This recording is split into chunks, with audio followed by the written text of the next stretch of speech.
Hello friends, ഇന്നത്തെ എപ്പിസോഡിൽ വിഷ്ണു കൊണ്ടുവന്ന കിറ്റ് മാറിപ്പോയതാണുള്ള കാര്യം സത്യഭാമയോട് പറഞ്ഞു കഴിയുമ്പോൾ തൻ്റെ കയ്യിലിരുന്ന ആ മെഡിസിൻ കിറ്റ് സത്യഭാമയ്ക്ക് നൽകുന്നു. അതാണോ ഇത്ര കാര്യമെന്ന് ചോദിച്ച് സത്യഭാമ ആ കിറ്റ് വാങ്ങിച്ചത് മുല്ലപ്പൂ ഇരുന്ന കിറ്റ് എടുത്തുകൊണ്ട് പോകാനായി വിഷ്ണു ഒരുങ്ങുന്നു. അപ്പോഴേക്കും സത്യഭാമയ്ക്ക് സംശയമായി. അപ്പോൾ ഇതിലെന്താടാ ഉള്ളത് എന്ന് ചോദിച്ചതും സത്യഭാമയോട് വിഷ്ണു പറഞ്ഞു, അയ്യോ അമ്മേ, അതിലൊന്നുമില്ല, അല്ലെങ്കിൽ തന്നേക്ക് എന്ന് പറഞ്ഞിട്ടും സത്യഭാമ അത് വിശ്വസിക്കാൻ കൂട്ടാക്കാതെ ഞാനൊന്ന് നോക്കട്ടാ എന്ന് പറഞ്ഞ് വിഷ്ണുവിന് അത് കൊടുക്കുന്നതിന് മുൻപ് ആ കിറ്റിനകത്ത് എന്താ ഉള്ളതെന്നറിയാൻ പതുക്കെ സത്യഭാമ അതിനകത്ത് കൈയിട്ട് അതെടുത്ത് നോക്കുന്നു. അപ്പോഴേക്കും വിഷ്ണു, എൻ്റെ അമ്മ അതിലൊന്നുമില്ല, ഇങ്ങ് താ അമ്മ എന്ന് പറഞ്ഞ് വീണ്ടും വിഷ്ണു ബഹളം വെച്ചുകൊണ്ടിരുന്നു. രാഘവൻ നായർ ഇതെന്താ സംഭവം എന്നറിയാതെ അതിശയത്തോടെ അങ്ങനെ നോക്കുമ്പോൾ സത്യഭാമ ആ കിറ്റിനുള്ളിലെ പൊതിയെടുത്ത് അത് തുറന്നു നോക്കി. അപ്പോൾ അതിൽ മുല്ലപ്പൂവാണെന്ന് സത്യഭാമ കണ്ടതോടെ സത്യഭാമ ആകെ അന്തളിച്ചു. ആകെ ചമ്മലോടെ സത്യഭാമ വിഷ്ണുവിനെ നോക്കി. വിഷ്ണു അമ്മയുടെ മുന്നിൽ ആകെ നാണം കെട്ടങ്ങനെ നിൽക്കുമ്പോൾ സത്യഭാമ പതുക്കെ ആ കിറ്റിലേക്ക് മുല്ലപ്പൂ തിരിച്ചെടുത്തു വെച്ചു. വിഷ്ണു വേഗം വെപ്രാളപ്പെട്ടു എന്ന് സത്യഭാമയുടെ കയ്യിൽ നിന്ന് ആ കിറ്റ് പിടിച്ചു വാങ്ങിക്കുകയും അമ്മേ ദാ മരുന്ന് കഴിക്കണം കേട്ടോ എന്ന് പറഞ്ഞ് വിഷ്ണു പതുക്കെ പോകാൻ തുടങ്ങുന്നു. അപ്പോഴേക്കും സത്യഭാമ വിഷ്ണു എന്ന് വിളിച്ചതും എന്താ അമ്മേ എന്ന് വിഷ്ണു ആകെ വിഷമത്തോടെ സത്യഭാമയെ നോക്കി. അപ്പോഴേക്കും സത്യഭാമ ഒരു കള്ളച്ചിരിയോടെ വിഷ്ണുവിനെ നോക്കിയിട്ട് പറഞ്ഞു, ഗുഡ് നൈറ്റ്. അത് കേട്ടതും വിഷ്ണുവിന് വളരെ സന്തോഷമായി. വിഷ്ണു പതുക്കെ അമ്മയെ നോക്കി അമ്മയ്ക്കും ഗുഡ് നൈറ്റ്, അച്ഛനും ഗുഡ് നൈറ്റ് എന്ന് പറഞ്ഞ് വിഷ്ണു പോകാൻ തുടങ്ങുമ്പോൾ രാഘവൻ നായർ ചോദിച്ചു, എന്താണ് അതിലുള്ളത്? അപ്പോഴേക്കും രാഘവൻ നായരോട് വിഷ്ണു പറഞ്ഞു, മുറുക്കാനാണേ എന്ന് പറഞ്ഞ് വാതിക്കലെത്തിയിട്ടും ഒന്നുകൂടി രാഘവൻ നായരെ നോക്കിയിട്ട് മുറുക്കാനാണെന്ന് പറഞ്ഞുകൊണ്ട് വേഗം അവിടെ നിന്ന് പോകുന്നു. അപ്പോഴേക്കും രാഘവൻ നായർക്കാകെ സംശയമായി. അല്ല, ഇവൻ ഇനി തലക്കിട്ട് വല്ല അടിയും കിട്ടിയോ? ഈ ചെറുക്കൻ എന്താ ഇങ്ങനെയൊക്കെ എന്ന് രാഘവൻ നായർ സംശയപ്പെട്ട് അങ്ങനെ നിൽക്കുമ്പോഴാണ് പെട്ടെന്ന് സത്യഭാമയുടെ മുഖത്തെ സങ്കടമെല്ലാം മാറി സത്യഭാമ ഇരുന്നുകൊണ്ട് ചിരിക്കുന്നത് രാഘവൻ നായർ കണ്ടത്. ഉടനെ രാഘവൻ നായർ ചോദിച്ചു, ആഹാ, അപ്പോ ഭാമയുടെ മൂഡൌട്ടും മാറിയല്ലോ, എന്താ സംഭവിച്ചത് എന്ന് രാഘവൻ നായർ സത്യഭാമയോട് ചോദിച്ചിട്ടും എന്റെ മൂഡൌട്ടൊക്കെ മാറി, ഇപ്പൊ എനിക്ക് യാതൊരു ടെൻഷനും ഇല്ല രാഘവേട്ടാ. അപ്പോഴേക്കും രാഘവൻ നായർ ചോദിച്ചു, അതല്ലല്ലോ കുറച്ചു മുമ്പ് താൻ പറഞ്ഞത്, തന്നെ ആരൊക്കെയോ കബളിപ്പിക്കുകയാണെന്നൊക്കെയല്ലേ പറഞ്ഞത്, എന്നിട്ടിപ്പോ ഇതെന്താ ഇപ്പൊ ഇങ്ങനെയായത് എന്ന് രാഘവൻ നായർ സംശയം പ്രകടിപ്പിച്ചതും സത്യഭാമ പറഞ്ഞു, അത് പിന്നെ എനിക്കൊരു തെറ്റിദ്ധാരണ ഉണ്ടായതാണ് രാഘവേട്ട, ഇപ്പൊ അതൊന്നും ഇല്ല എനിക്ക് എന്ന് സത്യഭാമ മറുപടി നൽകിയതും രാഘവൻ നായർ ചോദിച്ചു, അതെന്താ ഭാമേ ഇത്ര പെട്ടെന്ന് തന്റെ ആ സംശയമൊക്കെ അങ്ങ് മാറിയത് എന്ന് ചോദിച്ചതും സത്യഭാമ ചിരിച്ചുകൊണ്ട് രാഘവൻ നായരോട് പറഞ്ഞു, കാര്യമുണ്ട് രാഘവേട്ട. അപ്പോഴേക്കും രാഘവൻ നായർ ചോദിച്ചു, എന്താ ഭാമേ, എന്താ കാര്യം? അപ്പോഴേക്കും രാഘവൻ നായരോട് ആകെ നാണത്തോടെ സത്യഭാമ പറഞ്ഞു, രാഘവേട്ട, ആ കിറ്റിനകത്ത് എന്തായിരുന്നെന്ന് അറിയാവോ എന്ന് ചോദിച്ചു. എന്തായിരുന്നു എന്ന് രാഘവൻ നായർ സംശയിച്ചു. ഉടനെ സത്യഭാമ പറഞ്ഞു, രാഘവേട്ട, മുല്ലപ്പൂ. അത് കേട്ടതും രാഘവൻ നായർ ആകെ സംശയത്തോടെ, മുല്ലപ്പൂവോ? ഉടനെ സത്യഭാമ പറഞ്ഞു, അതേന്നെ. ഇങ്ങനെ മണക്കുന്നത് പോലെ സത്യഭാമ കാണിച്ചതും രാഘവൻ നായർക്ക് അപ്പോഴേക്കും കാര്യം പിടികിട്ടിയത്. ഓ അത് എന്ന് പറഞ്ഞ് സത്യഭാമയെ നോക്കി രാഘവൻ നായരും ചിരിക്കുന്നു. സത്യഭാമയും രാഘവൻ നായരും പരസ്പരം ഓരോന്നും പറഞ്ഞ് അങ്ങനെ ചിരിച്ചുകൊണ്ടിരിക്കുമ്പോൾ രണ്ടുപേർക്കും കാര്യം മനസ്സിലായതോടെ രാഘവൻ നായർ പറഞ്ഞു, എന്തായാലും ഈ പിള്ളേരുടെ ഒരു കാര്യേ എന്ന് പറഞ്ഞ് രാഘവൻ നായരും സത്യഭാമയും വിഷ്ണുവിന്റെ പ്രവൃത്തിയിൽ വളരെ മനസ്സ് നിറഞ്ഞ് സന്തോഷിക്കണം. അങ്ങനെ അവർ ചിരിച്ചുകൊണ്ട് അങ്ങനെ ഇരിക്കുമ്പോൾ ശാലിനി റൂമിലിരുന്ന് മൊബൈലിലൊക്കെ കുത്തി കുറിച്ചുകൊണ്ടിരിക്കുമ്പോഴാണ് വിഷ്ണു വേഗം വെപ്രാളപ്പെട്ട് ആ മുല്ലപ്പൂവുമായി റൂമിലേക്ക് ഓടിയെത്തിയത്. വിഷ്ണു വേഗം ആ കവറ് ശാലിനിക്ക് നേരെ നീട്ടിയിട്ട് പറഞ്ഞു, ഓഹോ, അമ്മയുടെ അരികിൽ നിന്ന് വളരെ പ്രയാസപ്പെട്ടാണ് ഞാൻ സംഘടിപ്പിച്ചത്.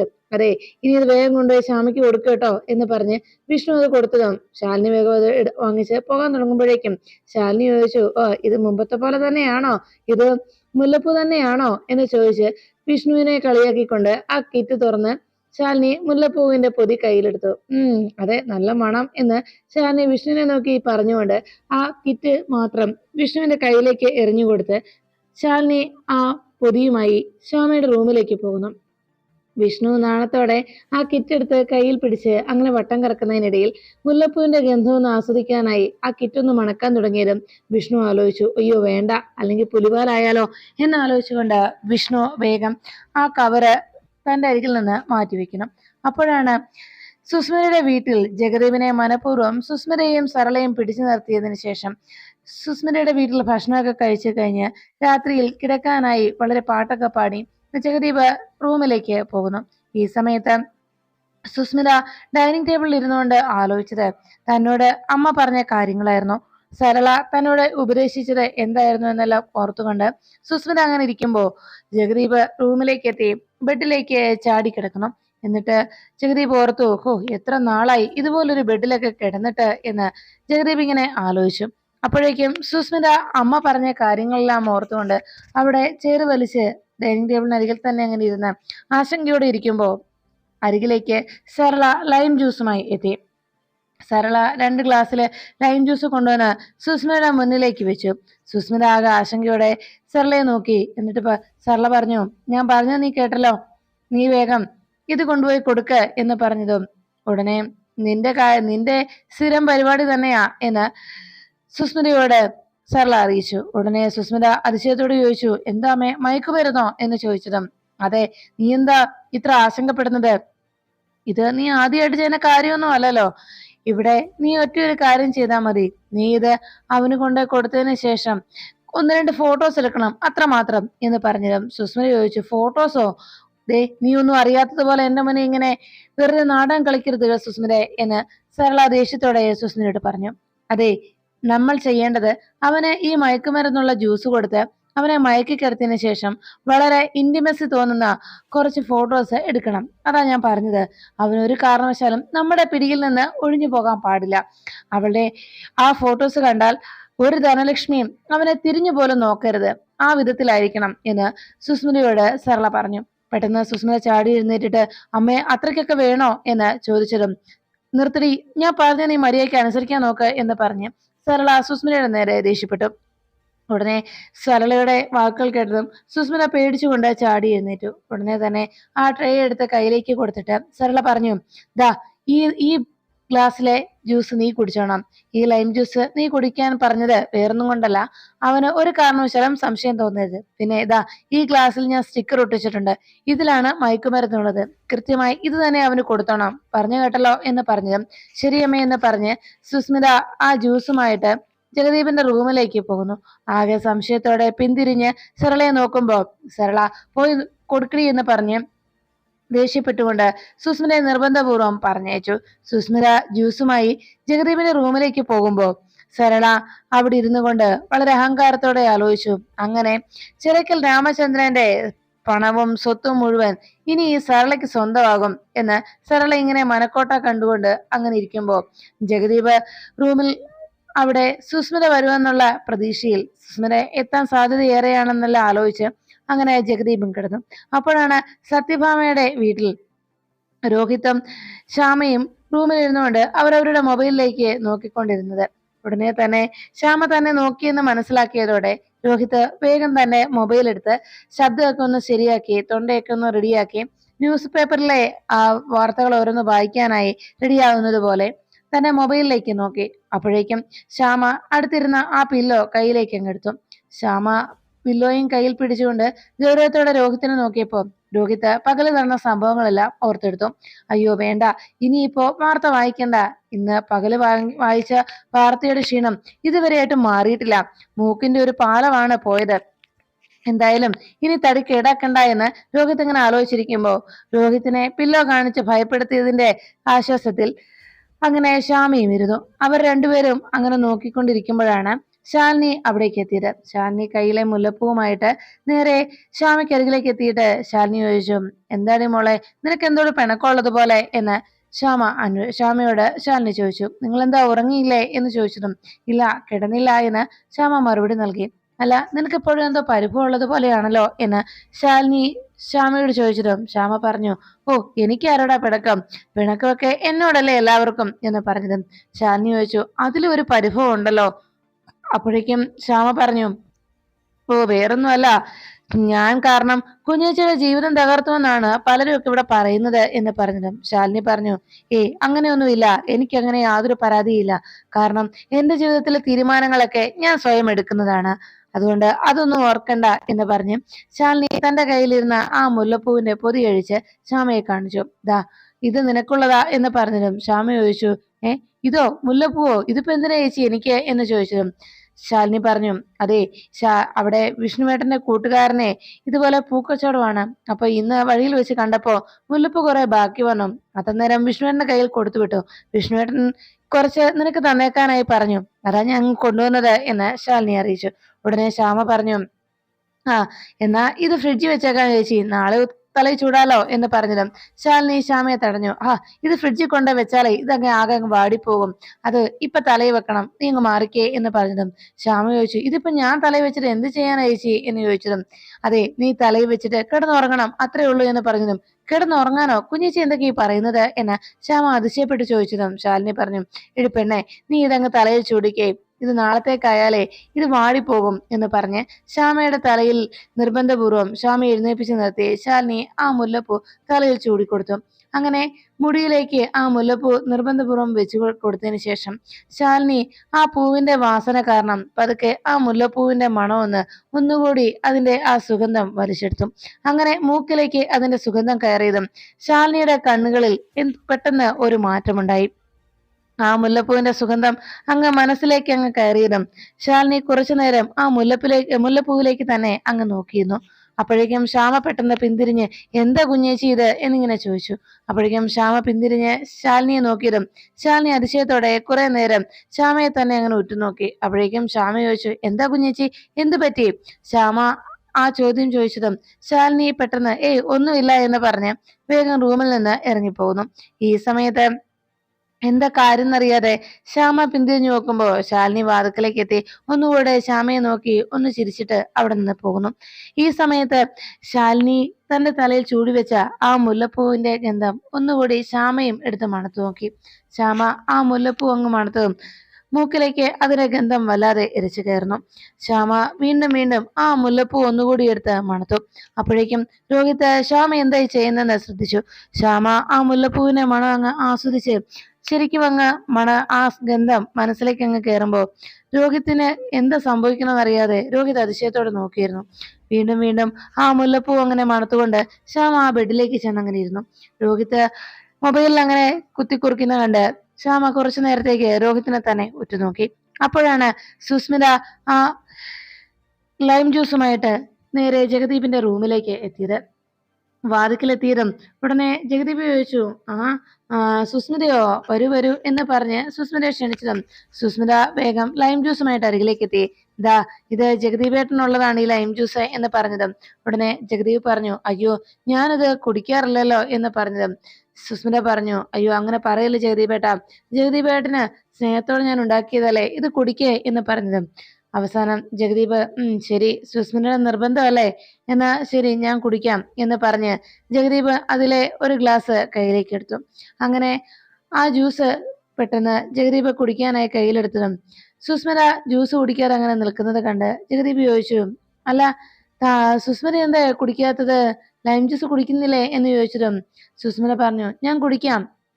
ഉടനെ ലൈം ജ്യൂസ് വേഗം സുസ്മിത കയ്യിലേക്ക് അടിച്ച് കുടിക്കാൻ തുടങ്ങുമ്പോഴേക്കും ജഗദീപ് ചോദിച്ചു, അതെ ഒരു മിനിറ്റ്, അല്ല എനിക്കൊരു സംശയം, നിങ്ങൾ എന്താ എന്നെ ഇവിടെ ഇങ്ങനെ പിടിച്ചു നിർത്തിയിരിക്കുന്നത്? അല്ല നിങ്ങൾക്കറിയില്ലേ എനിക്ക് ഈ മിനിറ്റുകൾക്ക് കോടികളുടെ വിലയാണ് എനിക്കുള്ളത്, അത്രയും ബിസിനസ് തിരക്കുള്ള ആളാ ഞാൻ, അപ്പോ എന്നെ എന്തിനാ നിങ്ങൾ പിടിച്ചു നിർത്തിയെന്ന് എനിക്ക് മനസ്സിലാവുന്നില്ല എന്ന് ജഗദീപ് വളരെ ഗൗരവത്തോടെ സുസ്മിതയോട് ചോദിച്ചിട്ടും സുസ്മിത പറഞ്ഞു, ജഗദീപേട്ടാ ഇനി ഞാനുള്ള സത്യം പറയാം, എനിക്ക് വേറൊന്നുമല്ല. സുസ്മിത വേഗം ആ ബെഡിലേക്ക് ഇരുന്നിട്ട് ജഗദീപിനോട് പറഞ്ഞു, അതെ ജഗദീപേട്ടനെ ഒറ്റ നോട്ടത്തിൽ എൻ്റെ അമ്മയ്ക്ക് വലിയ ഇഷ്ടമായി, അതുകൊണ്ട് ജഗദീപേട്ടനോട് ഒരു പ്രപ്പോസൽ വെക്കാനായിരുന്നു എൻ്റെ അമ്മയുടെ ആഗ്രഹം എന്ന് സുസ്മിത ജഗദീപിനോട് പറഞ്ഞു. ജഗദീപ് സുസ്മിത ഇങ്ങനെ സംസാരിക്കുന്നതിനിടയിൽ ആ ലൈം ജ്യൂസ് ട്രേയിലേക്ക് വെച്ചതും ജഗദീപും താൻ കുടിക്കാനായി എടുത്ത ആ ജ്യൂസ് തിരികെ ആ ട്രേയിലേക്ക് വെച്ചു. അങ്ങനെ ആലോചിച്ചുകൊണ്ട് സുസ്മിത പറഞ്ഞ കാര്യം ഓർത്ത് ജഗദീപ് മറുപടി ഒന്നും പറയാതിരിക്കുമ്പോ സുസ്മിത ചോദിച്ചു, അല്ല ജഗദീപേട്ടൻ മറുപടി ഒന്നും പറഞ്ഞില്ലല്ലോ എന്ന് ചോദിച്ചതും ജഗദീപ് പറഞ്ഞു, ഞാനൊക്കെ അല്ല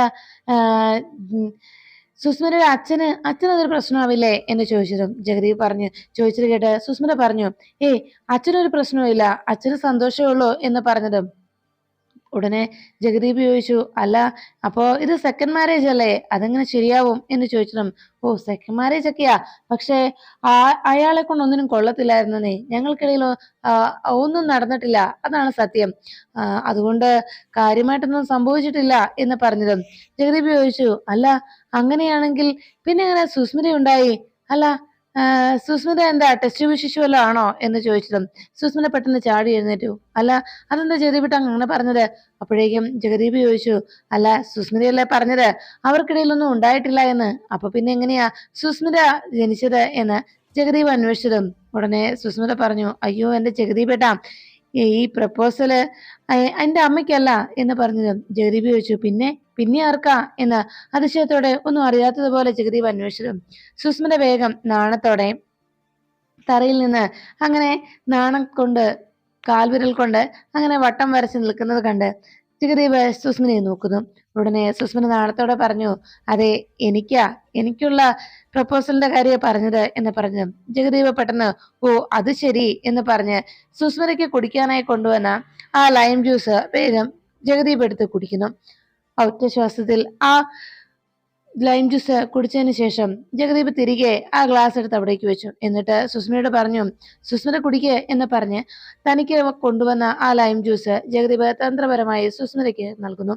സുസ്മിത അത് വാങ്ങിച്ചതും അത് കുടിച്ചു കഴിഞ്ഞതും ജഗദീപ് സുസ്മിതയെ തന്നെ അങ്ങനെ നോക്കിയിരുന്നു. ഉടനെ തന്നെ ലൈം ജ്യൂസ് കുടിച്ചതിന് ശേഷം ജഗദീപിനോട് സുസ്മിത ചോദിച്ചു, അല്ല ജഗദീപേട്ടൻ മറുപടിയൊന്നും പറഞ്ഞില്ലല്ലോ എന്ന് ചോദിച്ചതും ജഗദീപ് വേഗം താനും കുടിച്ച ഗ്ലാസ് എടുത്ത് നേരെ സുസ്മിതയുടെ കയ്യിലേക്ക് കൊടുത്തു. എന്നിട്ട് സുസ്മിതയോട് ജഗദീപ് സംസാരിക്കാൻ ഒരുങ്ങി. അപ്പോഴേക്കും സുസ്മിത കയ്യിലേക്ക് ആ ഗ്ലാസുകൾ രണ്ടും കിട്ടിയപ്പോഴാണ് സുസ്മിതയ്ക്ക് ആകെ ആശങ്കയായത്. ദൈവമേ, അപ്പോ ഞാൻ കുടിച്ചത് ആ സ്റ്റിക്കർ ഒട്ടിച്ച ഗ്ലാസ്സിലെ ജ്യൂസ് ആണല്ലോ. ഈശ്വര, ഇനിയിപ്പോ എന്ത് ചെയ്യും? പെട്ടെന്ന് അമ്മ പറഞ്ഞതുപോലെ ഇനി ഞാൻ മയങ്ങി വീഴുവോ? സത്യത്തിൽ ഈ ജ്യൂസ് ഞാൻ ശ്രദ്ധിക്കാതെ അങ്ങ് കുടിച്ചു പോയല്ലോ എന്നെല്ലാം ആലോചിച്ചുകൊണ്ട് ജഗദീപിന്റെ മുന്നിൽ ഇനി എന്ത് ചെയ്യുന്ന ആലോചിച്ച് അങ്ങനെ അതിശയത്തോടെ സുസ്മിത നിൽക്കുമ്പോൾ പെട്ടെന്ന് സുസ്മിതയ്ക്ക് വല്ലാതെ തല ചുറ്റുന്ന പോലെ തോന്നുന്നു. സുസ്മിത ഉടനെ തന്നെ ആ ഗ്ലാസുകൾ രണ്ടും ആ ട്രേയിലേക്ക് വെച്ചു. ഉടനെ എന്താ സംഭവിക്കണമെന്നറിയാതെ ജഗദീപ് അതിശയത്തോടെ സുസ്മിതയെ നോക്കിയതും പെട്ടെന്ന് തന്നെ ബോധം പോയതുപോലെ സുസ്മിത ആ ബെഡിലേക്ക് വീണു. ഉടനെ ജഗദീപ് സുസ്മിതയ്ക്ക് എന്താ സംഭവിച്ചത്? ഹലോ സുസ്മിതേ എന്ന് വീണ്ടും വീണ്ടും സുസ്മിതയെ കുലുക്കി വിളിക്കാനായി സുസ്മിതയുടെ മുഖത്തിന് മുകളിലൂടെ തന്റെ വിരലുകളൊക്കെ ഓടിച്ചു നോക്കി. പക്ഷേ സുസ്മിതയ്ക്ക് യാതൊരു അനക്കവുമില്ല.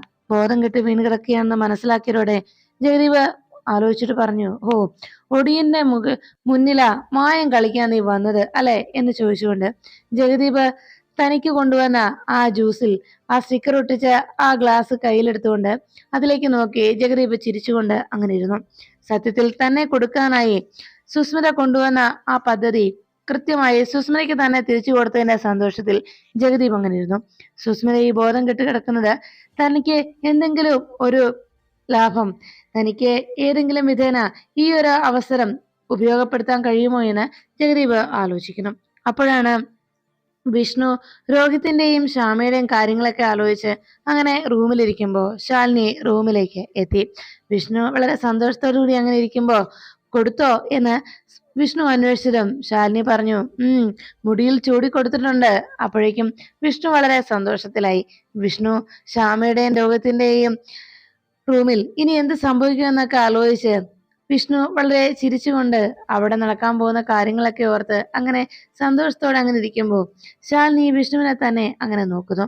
വിഷ്ണുവിന്റെ കണ്ണുകളിലേക്ക് തന്നെ ഉറ്റുനോക്കിക്കൊണ്ട് ശാലിനി അങ്ങനെ ഇരിക്കുമ്പോഴാണ് രോഹിത്തിന്റെ ഉറക്കം വരുന്ന സമയത്ത് രോഹിത്ത് സെറ്റിൽ തന്നെ കിടന്ന് ഉറങ്ങാനായി മൊബൈലൊക്കെ എടുത്ത് മാറ്റിവെച്ച് ഉറങ്ങാൻ തുടങ്ങുന്നത് കണ്ടതോടെ ശ്യാമ രോഹിത്തിനെ നോക്കുന്നു. രോഹിത് അവിടെ കിടക്കുകയാണോ എന്ന് ചോദിച്ചതും ഉടനെ രോഹിത് പറഞ്ഞു, കണ്ടില്ലേ, പിന്നല്ലാതെ ഞാൻ ഇവിടെ അല്ല പിന്നെ എവിടെ കിടക്കും എന്ന് രോഹിത് അന്വേഷിച്ചതും ഉടനെ ശ്യാമ പറഞ്ഞു, അല്ല രോഹിത് ഇവിടെ വന്ന് കിടന്നോ, ഇവിടെ കിടന്നോളൂ എന്ന് പറഞ്ഞ് ശ്യാമ രോഹിത്തിനെ നിർബന്ധപൂർവ്വം തന്റെ കട്ടിലിൽ വന്ന് കിടക്കാനായി നിർബന്ധിച്ചു. രോഹിത്തിന്റെ ആകെ സംശയത്തോടെ ശ്യാമ എന്താ ഇങ്ങനെയൊക്കെ പറയുന്നതെന്ന് മനസ്സിലാകാതെ അതിശയപ്പെട്ട് രോഹിത് നോക്കി. അപ്പോഴേക്കും ശ്യാമ വേഗം രോഹിത്തിന്റെ അരികിലേക്ക് ചെന്ന് രോഹിത്തിനെ ബലമായി പിടിച്ചെഴുന്നേൽപ്പിച്ച് ഇവിടെ വന്ന് കിടക്കാനല്ലേ പറഞ്ഞതെന്ന് പറഞ്ഞ് രോഹിത്തിനെ അരികിലേക്ക് കൊണ്ടുവരുന്നു. പിന്നീട് രോഹിത്തും ശ്യാമയും തമ്മിൽ അവിടുന്ന് പ്രണയരംഗങ്ങളെ കുറിച്ചൊക്കെ ഓർത്ത് വളരെ സന്തോഷത്തോടെ അങ്ങനെ വിഷ്ണു ആലോചിച്ചുകൊണ്ട് അങ്ങനെ ഇരിക്കുമ്പോഴാണ് പെട്ടെന്ന് ശാലിനി വിഷ്ണുവിന്റെ അരികിലേക്ക് ചെല്ലുന്നത്.